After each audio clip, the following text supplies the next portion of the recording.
जहां AICC social media और digital platform की चेयरपर्सन सुप्रिया श्रीनेत ने केंद्र की मोदी सरकार को शिक्षा व्यवस्था के मुद्दों पर आड़े हाथों लिया। उन्होंने सोशल मीडिया पर डेटा साझा करते हुए आरोप लगाया कि एक तरफ देश को विकसित भारत का सपना दिखाया जा रहा है, दूसरी तरफ सरकारी स्कूलों की स्थितियां चिंताजनक है। सुप्रिया श्रीनेत ने चौंकाने वाले आंकड़े पेश करते हुए बताया कि देश के 1.19 लाख स्कूलों में बिजली नहीं है और 94,000 सरकारी स्कूल पिछले 10 वर्षों में बंद हो चुके हैं।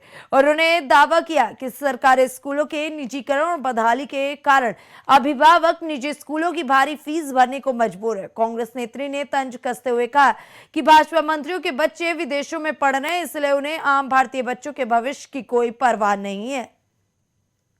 दिन रात सोते जागते उठते बैठते चलते फिरते आपको विकसित भारत की बात बताई जाती है। तो विकसित भारत कैसे बनेगा और उसके लिए दो सबसे ज्यादा जरूरी चीजें क्या हैं? अच्छी शिक्षा और अच्छी स्वास्थ्य व्यवस्था। लेकिन ये फर्जी डिग्री वाले शिक्षा का महत्व नहीं समझते और इसीलिए इनके राज्य में शिक्षा व्यवस्था बदहाल हो चुकी है। कुछ आंकड़े सुनिएगा।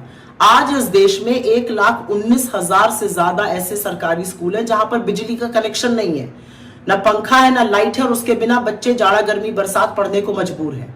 99,000 के आसपास ऐसे स्कूल्स हैं जहां पर लड़कियों के लिए टॉयलेट नहीं है अलग से।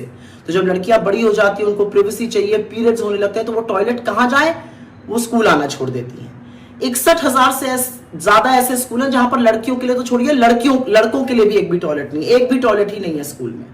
14,505 से ज्यादा ऐसे सरकारी स्कूल हैं जहां पर पीने वाले पानी की व्यवस्था नहीं है। तो बच्चे स्कूल तो पहुंच गए किसी तरह से पढ़ने, अब वो पानी कहां पिएंगे ये उनके ऊपर छोड़ दिया जाता है। अरे यही नहीं, 1,04,000 से ज्यादा ऐसे सरकारी स्कूल हैं जहां पर पूरे स्कूल में सिर्फ एक टीचर है, इर्रिस्पेक्टिव कितने क्लासेस हो।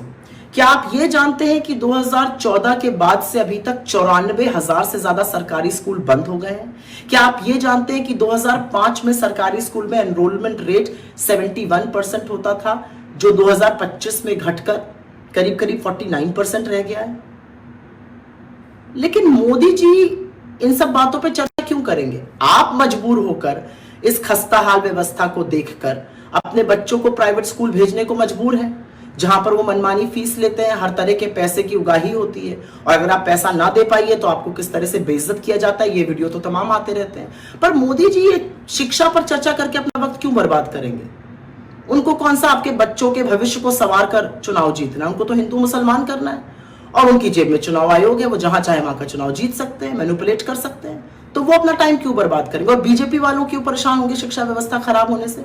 उनके अपने बच्चे तो बड़े बड़े विदेशी यूनिवर्सिटीज में पढ़ रहे हैं। अब आपके बच्चों के स्कूल में टॉयलेट ना हो, पीने की पानी की व्यवस्था ना हो, बिजली ना हो या स्कूल बंद हो जाए, इससे उनको क्या? लेकिन ये चिंता तो आपको करनी है ना, अपने बच्चों के भविष्य के बारे में चिंता आपको करनी है। सवाल का जवाब आपको देना है कि क्या आप सत्ता की चाबी उन लोगों के हाथ में देने को तैयार हैं जो आपके बच्चे।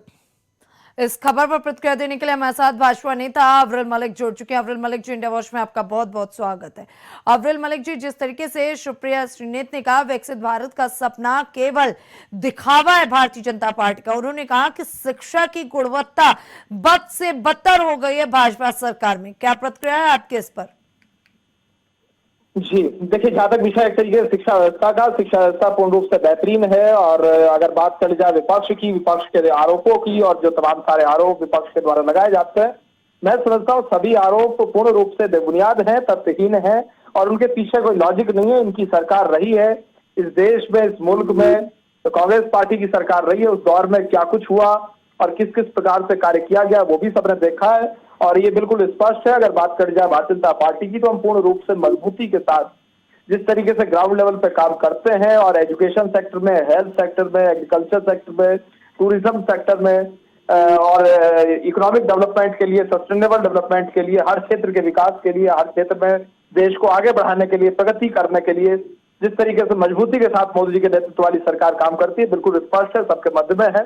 और जहां तक विषय एक तरीके से विपक्ष के आरोपों का, तो अगर विपक्ष के आरोपों में किसी रूप में तनिक भी सच्चाई होती तो जनता वोट देती है। जनता वोट के आधार पर जो निर्णय ले रही है उसमें तो यही दिखता है स्पष्ट रूप से कि भारतीय जनता पार्टी जो काम कर रही है उस पर जनता पूर्ण रूप से मोहर लगाने का काम कर रही है। और जिस प्रकार से मामला सामने आ रहा है, अगर बात करी जाए 2014 की, 2019 की, 2024 की, मजबूती के साथ भारतीय जनता पार्टी को, एनडीए को विजयी बनाने का काम जनता ने किया।